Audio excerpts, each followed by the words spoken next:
Okay. Hey guys. So this week we kind of dug into the attributes of God and kind of got into like the incommunicable and the communicable ones, the ones that he shares, the one he keeps to himself. And I'm going to talk about the communicable attributes in these slides. But first, I'm going to kind of talk about just God and his attributes. And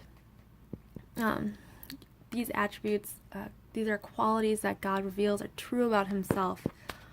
God isn't just limited to the attributes that we know. So like the ones that we talked about this week, he's not just limited to those ones. He's infinite. And his attributes are grander than what we can imagine. We can only imagine so much, and our minds can only, we have a capacity in our minds. So these are grander than what we could ever comprehend. So we can't have all the knowledge about God, but we can have the true knowledge about God because God is truth. And the two attributes that I'm going to talk about is love and hate, and we often see those as like polar opposites. They are against each other, and actually God uses both of them together to bring forth the gospel and like what the gospel is all talking about, salvation and everything, and how God brings that. He brings these two attributes together and how we can use them as well. So the first one is love, and to start off, God is love, which is amazing. God is love, and he's also truth. Just like he's truth, he is love, and his love is perfect love. It's this self-giving, sacrificial, reasoned out love. It's not devoid of emotion. It has emotion. God, it has this emotion. It's just reasoned out love. It's not solely based on emotion. It's grander than that. And Romans 5:8 says, God shows his love for us, that while we were yet sinners, Christ died for us. And this is a good example of how perfect his love is that while we were sinning, while we were hating, doing evil deeds, practicing sin, he still loved us, and that he came down. He actually gave his son up, and Christ died for us, for our sin, and bore all that. And this is God's nature, to act in such a loving, self-giving way towards us, and how he's going to do this for all eternity for us as well, for all his children. And that's a great way about how a good father loves his child, and loves a good father just loves his child. A parent loves their kid to death, and like some parents would take a bullet for their kid if their kid was in trouble. That's the kind of love that God has, but it's grander than that. And our kind of love is kind of tainted because of our sinful nature, the sin in our hearts. It taints our love. It makes our love, just like that. It just taints our love. So we can't be like God in this, and we can't have this sacrificial love and this self-giving love, because we can be self-giving, but we can't be God kind of self-giving, and express it and how God expresses it, because of our selfish ways and our sinful desires. But there are two ways that God tells us to imitate his love, and that comes from Matthew 22:37-38, and that is love your God with all your heart, with all your soul, with all your mind, and love others, or love your neighbors as yourself. And it's true. God tells us to love him with all of our being, with all of our heart, soul, mind. We should give all of us to him, and then also we should love others. It's two different kinds of love that he tells us to do. He tells us to love God, love him completely, and then also love others as we love as ourselves.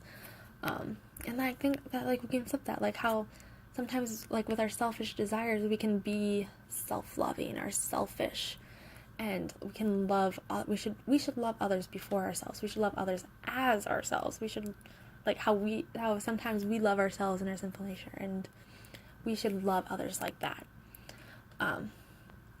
So those are two different kinds of love that God tells us to do, but that's the attribute that we have. And the second trait I'm going to talk about is wrath. And God's wrath actually comes from love, comes from wisdom. So God's wrath is directed towards evil, injustice, and sin, anything that's against his moral character, he's opposed to it. And it comes from an offensive way. And it comes from a loving nature too. An example of his wrath is when his people, the Jews, in Exodus, they were performing idolatry and adultery and all these evil things, and they were practicing sin and injustice and evil. And God says, "Now therefore let me alone, that my wrath may burn hot against them, and I may consume them." God loves his people, but he hates the sin that his people were doing, and that's what he does today as well. He hates the sin that we perform. And Romans 1:18 says, "For the wrath of God is revealed from heaven against all ungodliness and wickedness of men." And that's the kind of wrath that we should imitate. We should hate this evil, this wickedness that we perform. And new believers are sinners, just us as humans. We have this negative connotation. We have this negative feeling towards wrath, and we think love is good, wrath is bad, and we come to believe how can a God who is all love be a wrathful God? How can God just be totally love, but why does he hate? And the thing is that hate, evil should be hated. It should not be tolerated. And if God did not hate evil, he wouldn't be God. He wouldn't be worthy of our worship. He wouldn't be truth. He wouldn't be all the other attributes if he didn't hate evil. If he didn't, if he didn't just hate the injustice and sin that we perform. A God who is holy, righteous, and loving must exercise wrath against evil, sin, and injustice. Everything that's against him, against his character. That is what he hates. And God tells us to practice this, to practice hating the wickedness and the evil and the sin that we perform, the sin that we have in our hearts too.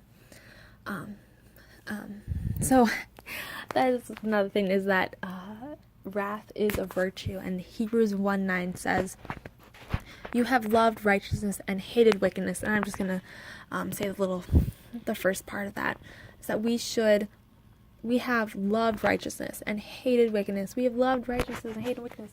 We love good, we hate evil, just like God does. He loves good, hates evil. That's his wrath.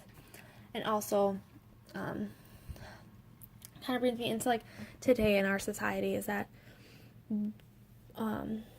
we see that we can't be both love and hate.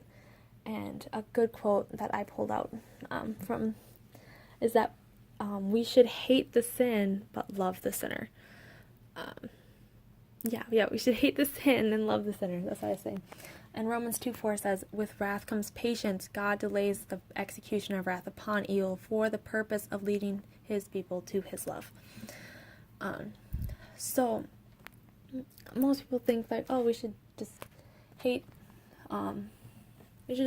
sinners, and that's not what God tells us to do. We should love, but we should hate this evil, hate the sin. And people often think of this quote that we should hate the sin and love the sinner. People often tend to go towards, why don't people hate their sin and love other people? And that's kind of what it's actually saying. It's we should hate the sin. We should hate sin that we do, and we should hate sin that we perform. And God says that we should hate the evil in the world, and we should love the good. And that is what I'm going to leave you with. And hopefully you got a lot out of this. And thanks for listening to my rambling. Have a nice day, guys.